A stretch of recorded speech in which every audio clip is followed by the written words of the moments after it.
नमस्कार. तालुका विधी सेवा समिती निफाड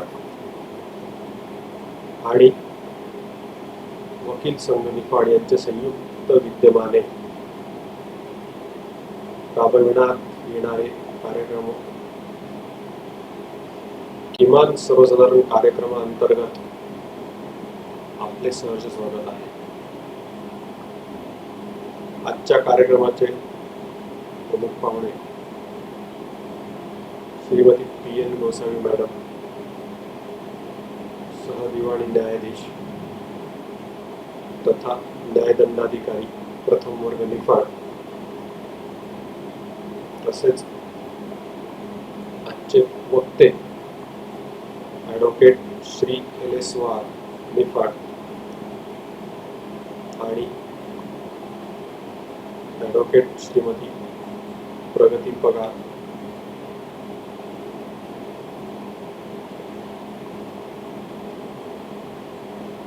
कार्यक्रमाचे विषय आहेत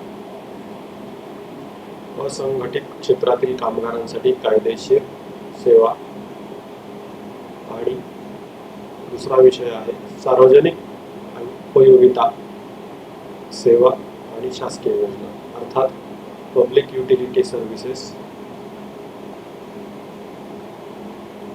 आणि गव्हर्नमेंट स्कीम्स. मी वाघ वकील साहेबांना विनंती करतो त्यांनी असंघटित क्षेत्रातील कामगारांसाठी कायदेशीर सेवा याबाबत मार्गदर्शन करावे. नमस्कार. निफाड तालुका विधी सेवा समिती व निफाड वकील संघ यांच्या संयुक्त विद्यमाने मी ॲडव्होकेट लक्ष्मण वाघ आज आपल्या पुढे नालसा असंघटित क्षेत्रामध्ये कामगारांच्या कायदेशीर सेवा योजना 2015 हा विषय घेऊन आलेलो आहे.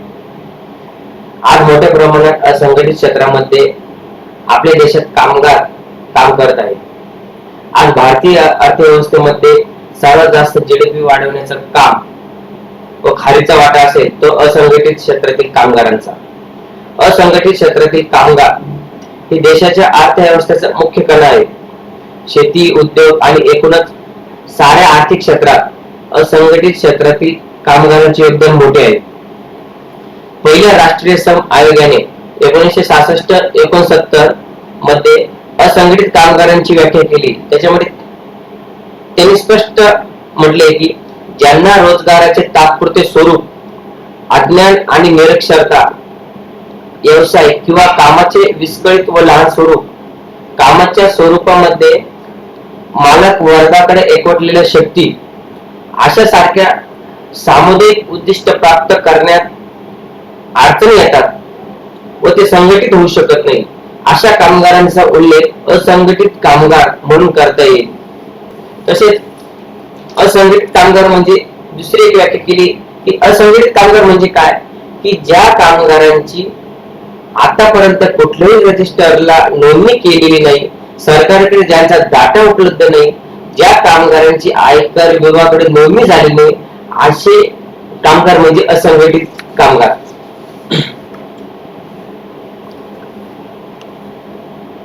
असंघटित कामगारांचे वर्गीकरण जर केले तर व्यवसायानुसार अल्पभूधारक शेतकरी, भूमिहीन शेतकरी, काम करणारे, विडी व्यवसायातील कामगार, बांधकाम काम करणारे, विणकाम करणारे, विटा व दगडखाणीत काम करणारे, लाकडे कापण्याच्या मिल मध्ये काम करणारे, तसेच रोजगाराच्या स्वरूपानुसार जर वर्गीकरण केले तर बांधीव शेत कामगार, वेठबिगार, स्थलांतरित कामगार, कंत्राटी व तात्पुरत्या स्वरूपाचे काम करणारे मजूर, तसेच विशेष आपत्तीग्रस्त स्वरूपाचे कामगार की जे तारी गोळा करणारे, सफाई कामगार, ओझी वाहणारे हमाल, जनावरांच्या गाड्या हाकणारे इत्यादी स्वरूपाचे येतात.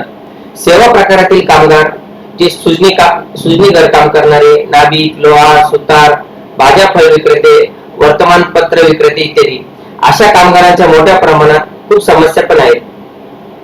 असंघटित क्षेत्रामध्ये असणारे काही कायदे हे कामगार कायदा त्यामुळे असंघटित क्षेत्रामध्ये काम करण्याची दशा खूपच वाईट आहे. कामगारांना व्यवस्थित रोजगार पगार मिळत नाही, तसेच त्यांना कोणतीही कल्याणकारी सेवा सुविधा योजना सुद्धा उपलब्ध होत नाही. तसेच असंघटित क्षेत्रातील कामगारांना रोज काम मिळेल याची सुद्धा शाश्वती किंवा कोणत्या प्रकारची गॅरंटी नसते. तसेच ते काम शोधण्यासाठी एका ठिकाणाहून दुसऱ्या ठिकाणी जातात, त्यामुळे अशा कामात कोणतीही प्रकारची स्थिरता नसते. त्यामुळे त्यांच्या सोबत असणारे त्यांचे मुलांचे शिक्षण सुद्धा पूर्ण होत नाही. शहरामध्ये ते झोपडी करून राहतात, तिथे स्वच्छताचा प्रश्न निर्माण होतो, शौचालयाचा प्रश्न निर्माण होत असतो. तसेच त्यांना आरोग्य सेवा उपलब्ध होत नाही. तसेच महिलांना प्रसूतीसाठी सुद्धा फायदा घेता येत नाही. तसेच असंघटित क्षेत्रातील कामगार युनियन सुद्धा उपलब्ध नसते, ज्यामुळे त्यांच्या जवळ कोणती बार्गेनिंग पॉवर नसते. त्यांची मोठ्या प्रमाणात पिळवणूक केली जाते व पिळवणूक होण्याची संभाव्यता सुद्धा मोठ्या प्रमाणावर असते. कायदेशीर सेवा देण्यासाठी काही योजना आहे, जसे विधी सेवा संस्था, लागू करणारे प्राधिकरण व लाभार्थी या दोघांमधील अंतर कमी करून जोडण्याचे काम करू शकते. हे उद्देश ध्यानात ठेवून राष्ट्रीय विधी सेवा प्राधिकरणाने नालसाच्या दिनांक 8/12/2010 रोजी झालेल्या केंद्रीय प्राधिकरणाच्या बैठकीत एक राष्ट्रीय विधी सेवा प्राधिकरण असंघटित क्षेत्रामध्ये कामगार विधी सेवा योजना 2010 स्वीकारली. गरजेच्या व जरूरतमंद कामगारांच्या हितासाठी कायदे बनवून सुद्धा त्याचा फायदा झालेला नाही. ही समस्या खूप वाईट आहे. त्याच्यामुळे अशा क्षेत्रामध्ये लक्ष देण्याची खूप आवश्यकता आहे. जी योजना आहे नालसा असंघटित क्षेत्रातील कामगारांना विधी सेवा योजना 2015, तिचा उद्देश काय आहे की सर्व असंघटित कामगारांपर्यंत आवश्यक विधी व सेवांसाठी संस्था बनवणे, राज्य सरकार तसेच जिल्हा प्रशासनाचा व्यवस्थेचा वापर हा सर्व गटातील असंघटित कामगारांना आयडेंटिफाय करणे, ओळखणे व त्यांच्यापर्यंत सर्व सरकारी योजनेचा फायदा पोहोचवणे, कायदेशीर तरतुदी संबंधी कामगारांमध्ये जागरूकता करणे, काम करण्यासाठी चांगली स्थिती, मोबदला तसेच सामाजिक सुरक्षा देण्याची जाणीव करून देणे, त्यांना विधी सेवा देणे, मार्गदर्शन करणे, योजनाबाबत माहिती सांगणे, कामगार कल्याणकारी योजनेचा लाभ प्राप्त करून देण्यासाठी मदत करणे, अनेक असे उद्देश नालसाने बनवले आहे. नालसाचे मार्गदर्शक सिद्धांत काय आहे की वेगवेगळ्या संस्थांद्वारे असंघटित कामगारांसाठी योजना लागू करताना काही महत्त्वाचे सिद्धांत तत्व सुद्धा ध्यानात ठेवणे गरजेचे आहे. जसे भारतीय संविधानामधील प्रस्तावनेत उद्दिष्टामध्ये सर्व नागरिकांसाठी प्रतिष्ठा, दर्जाची व समान संधीची समानता निश्चित करते. संविधानामध्ये अनुच्छेद 42 मध्ये कामाबाबत न्याय व मानवीय परिस्थिती आणि प्रसूती विषयक सहाय्यक याची तरतूद केलेली आहे. आर्टिकल 43 मध्ये सांगितले की राज्य अनुरूप विधी विधानाद्वारे किंवा आर्थिक सुसंघटन करून अथवा अन्य कोणत्याही मार्गाने शेतकी, औद्योगिक अथवा अन्य प्रकारच्या सर्व कामगारांना काम, निर्वाह, वेतन, समुचित जीवनमान आणि पुरुषातीचा आणि सामाजिक व सांस्कृतिक संधीचा पूर्ण उपयोग याची शाश्वती देणारी अशी कामाची परिस्थिती उपलब्ध करून देण्यासाठी प्रयत्न करेल. तसेच नालसाची कार्ययोजना कशी असेल तर असंघटित कामगारांना विधी सेवा पुरवण्यासाठी राज्य विधी सेवा प्राधिकरणामार्फत एक विशेष सेल मंडळ बनवतील. ते फक्त सदर वर्गातील कामगारांना लक्ष ठेवेल. म्हणजे त्यामध्ये एक पॅनल वकील की ज्यांना लेबर लॉ मध्ये काही अनुभव आहे, माहिती आहे. दुसरं एक काउन्सिलर की ज्याला सदर कार्यक्षेत्राचा अनुभव आहे, त्यांनी या पूर्वी कधी काम केलेलं आहे. तिसरं एखादी एनजीओ किंवा त्या एखाद्या एनजीओ चा प्रतिनिधी की जो सदर क्षेत्रात काम करत आहे. आता विशेष सेल म्हणजे काय काम करत असेल तर असंघटित कामगारांसाठी सेमिनार, प्रशिक्षण कार्यक्रम घेणे, कायदेशीर साक्षरता कार्यक्रम घेणे, ट्रेनिंग प्रोग्राम घेणे, असंघटित कामगार योजनेचा लाभ देण्याविषयी मदत करणे, सरकारी प्राधिकरणाकडे नोंदणी करण्यासाठी सहाय्य करणे, त्यांना फॉर्म भरण्यासाठी मदत करणे, असंघटित क्षेत्रातील कामगारांचे असलेल्या कोर्टातील केसेस मध्ये त्यांना मार्गदर्शन करणे, कायदेशीर मदत करणे आणि अशी कामे जे राज्य प्राधिकरण सांगेल ते करणे. आता असंघटित कामगारांची ओळख कशी असेल किंवा ती ओळखायची कशी, तर राज्य विधी सेवाचे पहिले महत्त्वाचे काम असते की असंघटित कामगारांची संख्या, त्यांची कॅटेगरी वर्गाची ही राज्याच्या सामाजिक कल्याण विभाग किंवा जो लेबर डिपार्टमेंट कडे उपलब्ध असलेल्या आकडेवारीनुसार त्याचा तपास करायचा असतो. तसंच गरज वाटली तर स्वतः किंवा विधी विद्यार्थी किंवा त्या क्षेत्रात काम करणारे NGO चे प्रतिनिधी त्यांची मदतीने सर्वेक्षण करू शकतात. जर कोणी बाल कामगार आढळला किंवा सापडला किंवा प्रतिबंधित केलेल्या वर्गवारीपेक्षा कमी वयाची व्यक्ती जर सापडली तर विधी सेवा प्राधिकरण त्याला संबंधित जे प्राधिकरण असेल त्या प्राधिकरणाला ते कळवतील व त्याला सहाय्य करतील, त्याला सोडवतील व त्याचे पुनर्वसन साठी प्रयत्न करतील. जे bonded labour system abolition act 1976, second the child labour prohibition and regulation act 1986, juvenile justice act 2000 मध्ये जे सांगितले त्या प्रकारचे सहाय्य बाल कामगारांना करतील. कमीत कमी रोजगार व कामाची स्थिती कशी असेल तर राज्य अथवा जिल्हा विधी सेवा प्राधिकरण, राज्य अथवा जिल्हा व्यवस्थापन तसेच स्थानिक NGO च्या मदतीने कामाची स्थिती, अटी शर्ती, संवैधानिक नियम तसेच कमीत कमी रोजगार निश्चित करू शकतात. जे विशेष करून असंघटित क्षेत्रातील कामगारांमधील वर्ग, घरगुती काम करणारे नोकर इत्यादींसाठी फायदेशीर असेल. आता कायदेशीर जागरूकता, नालसा कायदेशीर जागरूकता कशी करते तर प्रत्येक वर्गातील असंघटित कामगारांची ओळख झाल्यानंतर वेगवेगळ्या योजनांच्या माहितीसाठी व कायदेशीर जागरूकतासाठी कार्यक्रमाचे आयोजन करते. तसेच सामाजिक सुरक्षेच्या उपयोगासाठी सुद्धा जागरूकता वाढवणे गरजेचे असते. त्यासाठी राज्य, जिल्हा, तालुका विधी सेवा प्राधिकरण कायदेशीर जागरूकतेसाठी दूरदर्शन, आकाशवाणी, रेडिओ मार्फत जागरूकता करते. वेगवेगळे शिबिर कार्यक्रम आयोजन करते, चर्चासत्र घेते, सेमिनार घेते, सार्वजनिक सभा घेते, महाविद्यालय, वाहिन्या, वृत्तपत्रे, कार्यशाळा, पत्रके इत्यादीच्या माध्यमातून कायदेशीर जागरूकता निर्माण केली जाते. कामगारांच्या हितासाठी असलेल्या योजनांबाबत छापी पुस्तके जातात. तसेच विधिक सेवा क्लिनिक तयार करते. वेगवेगळ्या प्रकारच्या नाटकामार्फत, सोशल मीडिया मार्फत जागरूकता आणण्याचा प्रयत्न केले जाते. तसेच काही हेल्पलाईन नंबर सुद्धा पुरवले जाते. आता असंघटित कामगारांसाठी विविध सामाजिक सुरक्षा योजना व कायदे आहेत. जसे काही योजना आहेत, जननी सुरक्षा योजना, जनश्री विमा योजना, नॅशनल फॅमिली बेनिफिट स्कीम, राष्ट्रीय स्वास्थ्य विमा योजना, ई श्रमिक कार्ड योजना. काही कायदे आहेत जे the workman compensation act 1923, the industrial dispute act 1947, the Maternity Benefit Act 1961, the Payment of Gratuity Act 1972. आता काही ई श्रमिक कार्ड योजना जी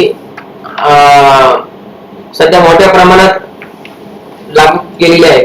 त्यामध्ये त्याचा बेनिफिट कसा असतो की ई श्रम कार्ड योजनेद्वारे सरकारकडे अशा असंघटित कामगारांची नोंद होते आणि त्यांना सरकारी योजनेचा लाभ घेता येतो.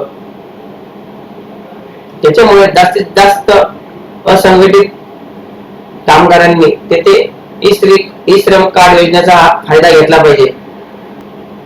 धन्यवाद. धन्यवाद वाघोपी सर.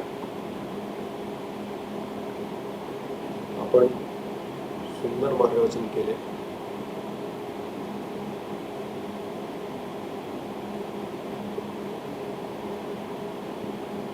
मी ॲडव्होकेट प्रगती पवार यांना विनंती करतो त्यांनी सार्वजनिक उपयोगिता सेवा आणि शासकीय योजना अर्थात public utility services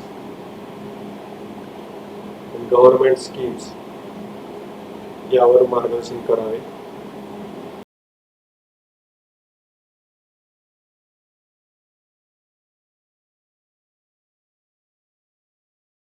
A warm welcome to everyone. First of all, let me introduce myself. My name is Advocate Pragati Bharatrao Pagar. I'm practicing advocate at Nasik District Court and Nifad District and Session Court also.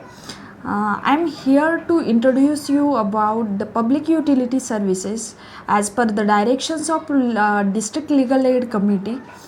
Um, Today we are going to discuss about some schemes regarding public utility services.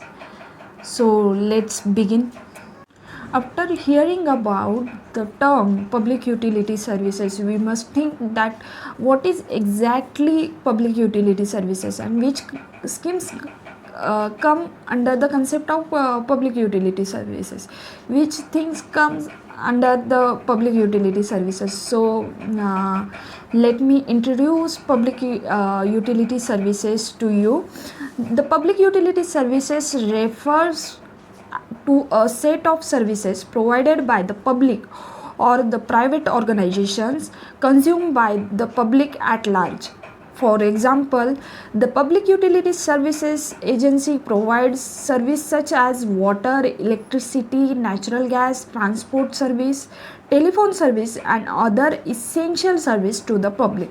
Means it is day-to-day services which are useful to common people. Man, being a social animal, cannot live in isolation. He must have some basic needs like food, water, shelter. And for these basic needs, we must need some chain to provide us these services in our day-to-day life.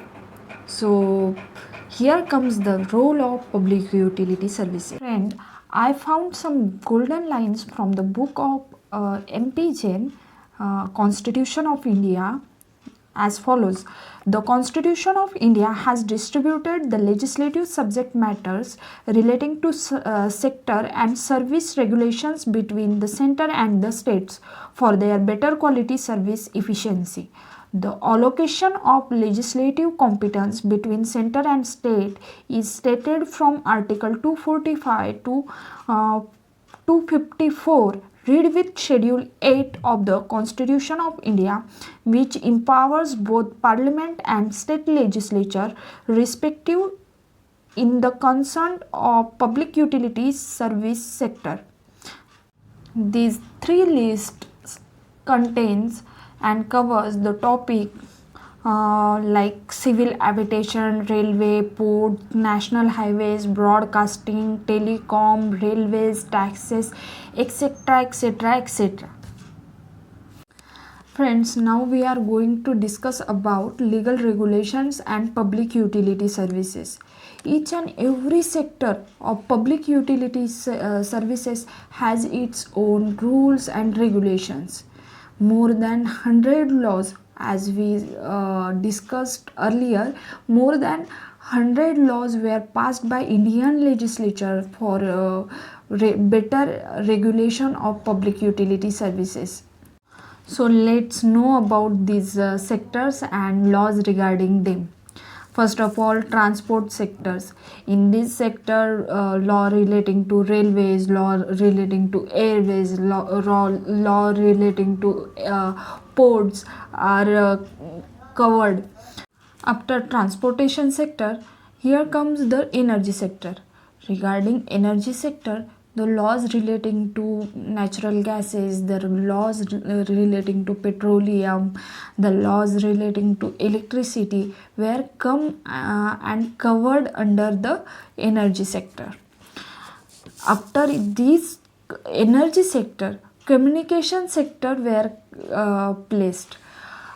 In this communication sector, we are learn about Broadcasting Act, Telecommunication Act, Communication Coverage Bill, etc., etc., etc.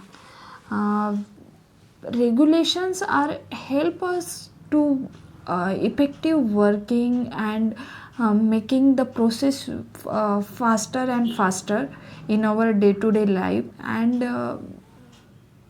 make a basic structure for each and every sector. But all of these things which are the most important aspect for us to study is the judicial response to public utility services in India. In Indian judiciary has directed the public undertaking and public cooperation agencies to render the qualitative service to the consumers. Yes, our Indian judiciary is very much concerned about what quality of services were provided by the agencies to the consumers. In the case of Oil and Natural Gas Commission versus Association of Natural Gas Consuming Industries of Gujarat, the Supreme Court observed about the significant role of public utility services authorities in day-to-day life of common people. Supreme Court further states that the authorities should work on non-profit basis or minimum profit basis. After that, in Akhil Bharatiya Grahak Panchayat versus Andhra Pradesh State Electricity Board, it was pointed out that whether the law confirms monopolistic powers, the statutory obligation of the board should be strictly performed.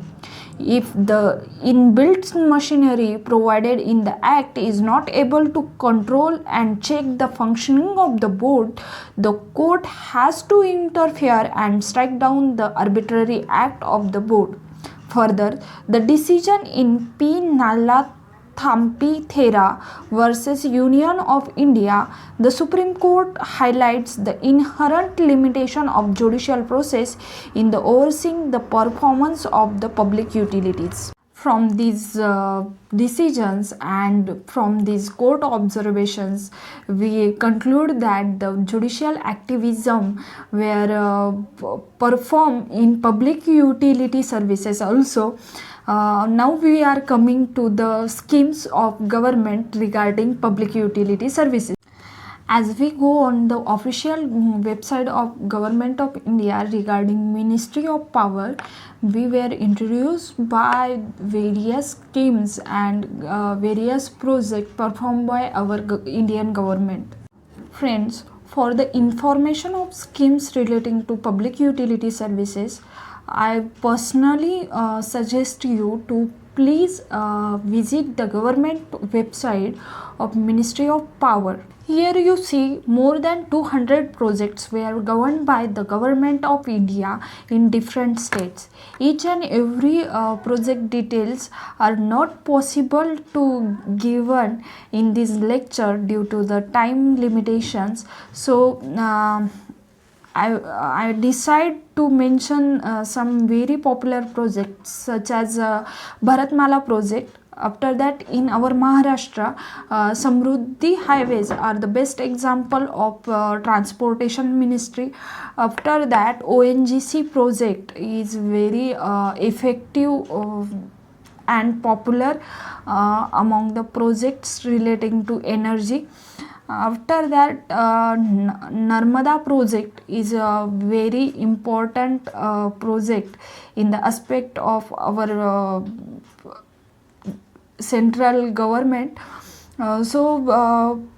After all these discussion, we must conclude that the public utility services is an essential part of our society, and judiciary as well as the legislature and the executing body is giving their 100% efforts to modify it, to regulate it, and to make society better. So it's our role also, because lawyers are also the social engineers, and they construct the building of very healthy society. So it's our duty also to make our awareness about these laws regarding public utility services.